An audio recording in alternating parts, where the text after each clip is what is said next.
Chef Anna and Chef Ryan here from Growing Chefs Ontario for September's monthly kids cooking class. And today we are cooking with tomatoes. Whatever you like.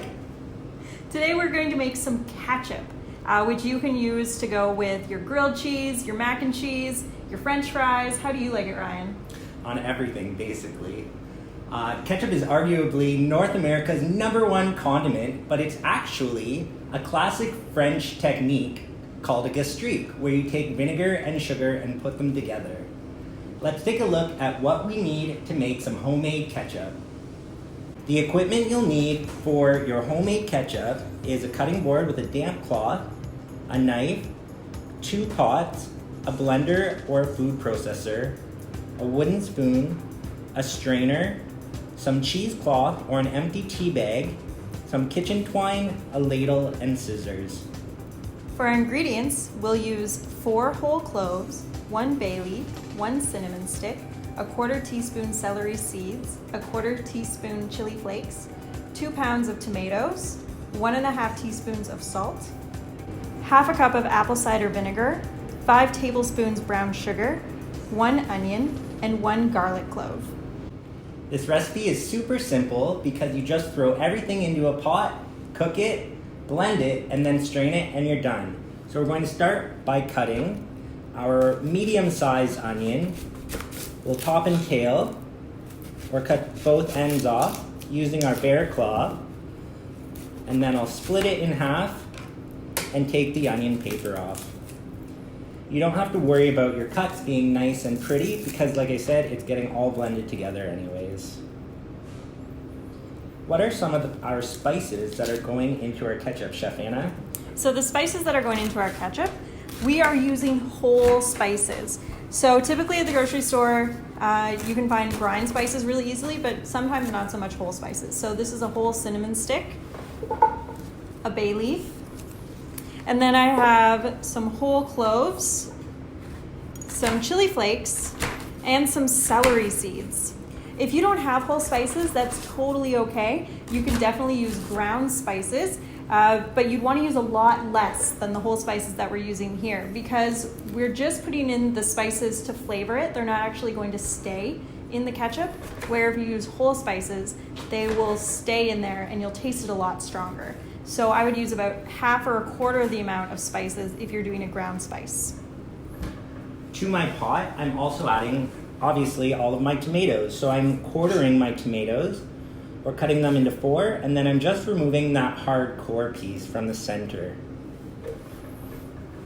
We're going to be cooking our ketchup on a medium heat, and we want to really let it simmer for a long time so that everything breaks down. We want a nice, smooth, pureed ketchup. Are we going to add a little bit of oil to our pot, Chef Anna? No, we're not actually, because we have a lot of moisture from the tomatoes, so we're actually just going to simmer everything together. We don't need a greasy ketchup. So the way that I'm going to add the whole spices to our ketchup is using something called a sache, which is typically made with a cheesecloth, but you could also use a tea bag if you have whole leaf tea at home and you have a tea bag you can use with it. You can use that, or you can use this cheesecloth. So I'm going to put all of my spices into the center of this cheesecloth. Cheesecloth is actually really inexpensive, and you can find it at the bulk barn if you're looking for it.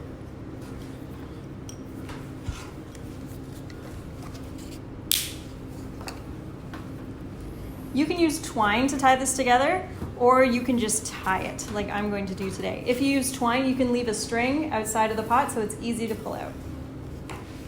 I'm also going to be adding 1 large clove of garlic to our ketchup. And I'm just going to use the back of my wooden spoon, if you want to do the honors, yes, and crush the garlic just to release all of those oils. I have 1 tomato left. As I'm cutting that, Chef Anna, what are the last few ingredients of our ketchup? So we need a little bit of brown sugar to add some sweetness. And we need some apple cider vinegar to add some brightness and acidity. Now ketchup, when you try it, doesn't taste sour, but we need some acidity to help balance all the sugar and the flavor. Last tomato into the pot. Put our brown sugar in there. It's surprising how little sugar actually goes into this tomato recipe. Because of the tomatoes being so ripe, they're pretty sweet on their own. And a little bit of salt. Thank you. You can taste your ketchup later and adjust the seasoning accordingly. We're going to be reducing this ketchup at the end, so we don't want to add too much salt up front because we're going to get a very salty ketchup otherwise. So we're going to let this simmer for about a half an hour? About half an hour. Awesome.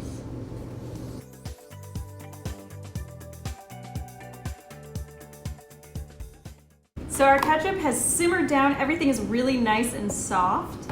And that's how I know we're ready to blend. I'm going to remove our sache because I don't want that to get in our blender.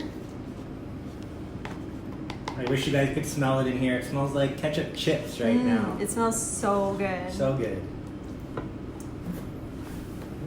Thank you. And next we're going to transfer everything to our blender. You might have to do this in batches, so that's why I have a new pot here with a strainer in it as well. So as soon as I blended everything, I can strain it right into our new pot.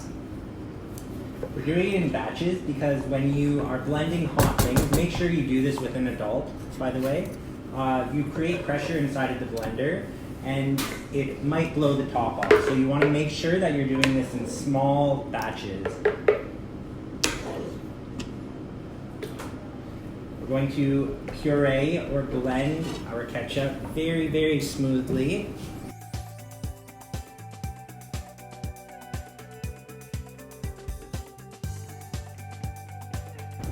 And then we're going to pour it into our strainer with the pot underneath, just to remove the seeds.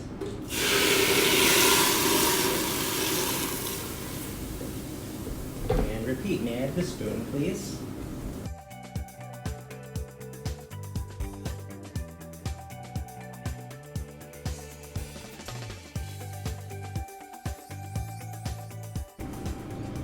We're going to put our strained ketchup back onto the heat and we're going to reduce it. When you're reducing, you're evaporating the liquid and you're concentrating the flavors even more. Because the ketchup is rather thick, I am going to put a splatter screen on top so that it doesn't make things messy. Our ketchup has cooled completely. It's thickened to ketchup consistency. We did have to add a little bit more sugar and a little bit more salt. So give it a taste before you're finished with this recipe. And then once it's cooled completely, we have some baked fries that Chef Anna, do you want to have the honors of serving our ketchup with? You know I do. Once you taste how delicious this ketchup is, you'll realize how quickly it's going to fly out of the fridge. So you might want to think about doubling or even tripling the recipe. The ketchup should last about 3 weeks in the fridge if you don't eat it all first. Do you want to try it? Yes.